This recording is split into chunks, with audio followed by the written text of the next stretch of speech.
Assalamualaikum teman-teman. Pada video sebelumnya kita sudah membuat sebuah fitur untuk edit dosen.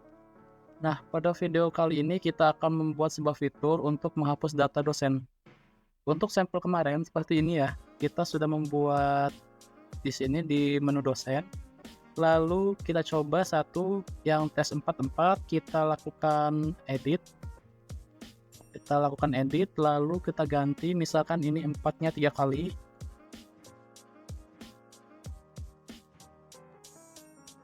Ini sudah 44 semua, lalu NID-nya nggak bisa diedit karena sebuah primary key.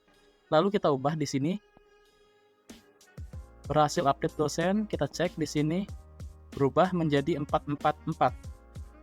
Nah, sekarang kita mau membuat sebuah fitur untuk delete dosennya. Silakan dibuka kembali file list dosen, lalu ke bagian bawah itu ada di suite cache, ada di suite. Nah, ini cache untuk delete-nya masih terkomen. Nah, ini dibuka saja komennya di blok ctrl tanda garis miring. Oke, sudah. Lalu di sini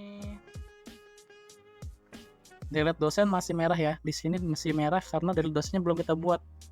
Delete dosen yang ada di event DB. Nah, ini event DB, lalu delete dosen. Silahkan dibuka event DB-nya. Lalu kita copy lagi, kita copy dari yang mahasiswa. Delete mahasiswa. Nah, ini dia. Kita coba blok. Di samping asingnya itu ada buka kurung kurawal, tutupnya ada di sini. Lalu kita blok sampai atas, sampai statik. Di copy.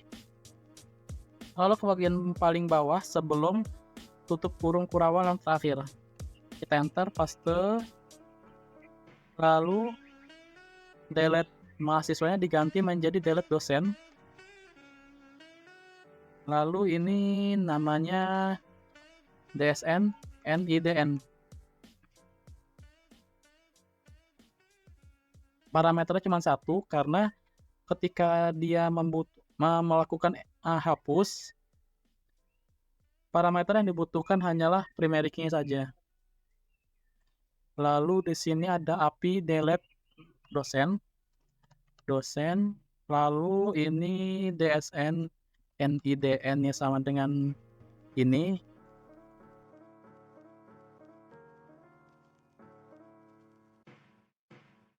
Lalu ketika berhasil, maka berhasil delete dosen. Yang di sini gagal delete dosen.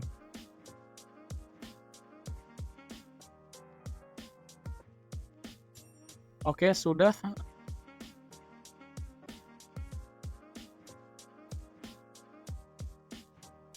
Setelah itu kita ke list dosen lagi, lalu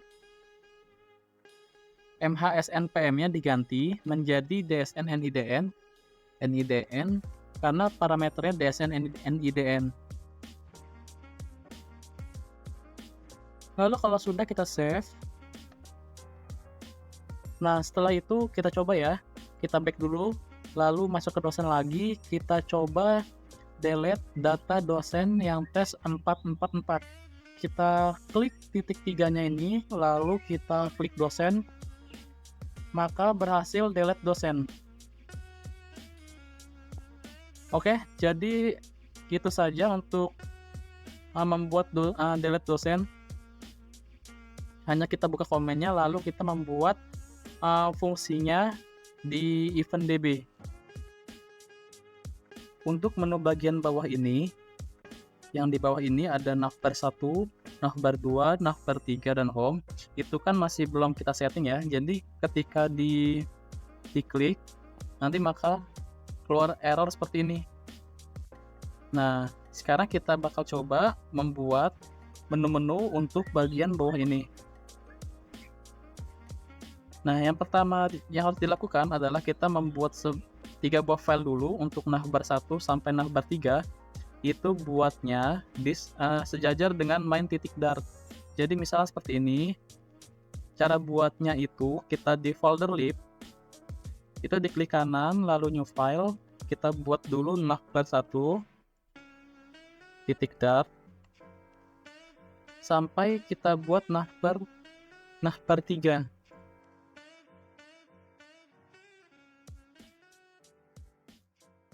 Oke, kita sudah buat 3 file, navbar 1 sampai navbar 3.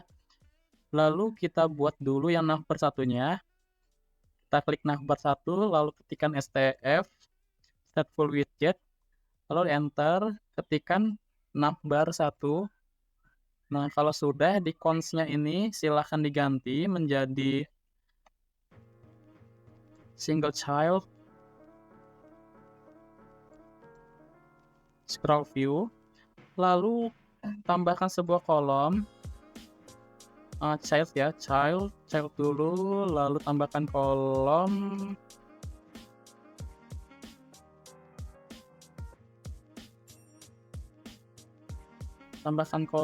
lalu di dalam kolom ini kita tambahkan children.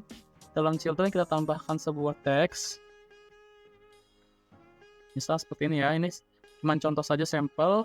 Lalu kita dalam teks ini kita kasih label, yaitu ini halaman navbar 1, lalu di save. Yang navbar 1 sudah selesai. Sekarang kita panggil di bagian dashboard adminnya. Silahkan dibuka di screen admin, lalu buka yang dashboard admin, cari list widget option. Nih di list widget option ini kan masih hanya ada home screen. Nah, ini kita tambahkan navbar 1, kita panggil file yang tadi navbar 1, lalu koma, di save, kita refresh saja. Oke, setelah di refresh kita coba ya, kita coba klik navbar 1. Nah, maka nanti halamannya akan pindah ke navbar 1 seperti itu. Nah, kita lakukan hal yang sama seperti di halaman navbar, di file navbar 2 sama navbar 3. Kita klik navbar 2-nya, lalu kita ketikkan stf, kita pilih yang Flutter stateful widget, lalu kita ketikkan navbar 2, lalu ini kita kasih returnnya menjadi single child scroll view, lalu di dalamnya kita tambahkan child, tambahkan kolom, lalu di dalam kolomnya kita tambahkan children. Di dalam childrennya ini kita kasih teks yang ada kurungnya. Lalu dalam teksnya itu kita kasih label yang namanya ini halaman navbar 2. Nah, kayak gini. Di save. Lalu yang navbar 3-nya kita buat navbar 3 dulu, lalu kita buat stf. Ketikkan stf, Flutter stateful widget, ketikkan navbar 3. Setelah itu returnnya ini diganti menjadi single child scroll view, lalu dalamnya kita tambahkan child. Setelah itu kita kasih kolom yang ada kurungnya. Dalam kurungnya kita tambahkan children. Di dalam kurung sikunya kita tambahkan lagi yang namanya teks, kasih ketik, lalu kita buat di sini ini halaman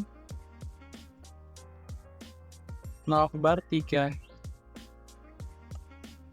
Nah, setelah dibuat, filenya sudah jadi semua. Kita tinggal panggil di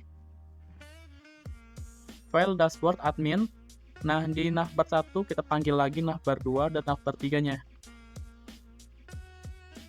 Navbar 2, navbar 3. Jangan lupa dikontrol spasi.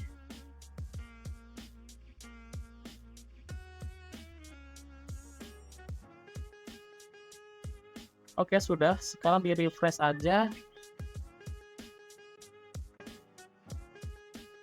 Lalu kita cek navbar 1, navbar 2, navbar 3.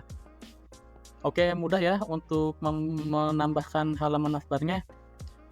Oke, sekian dulu video kali ini. Saya ucapkan terima kasih. Wassalamualaikum warahmatullahi wabarakatuh.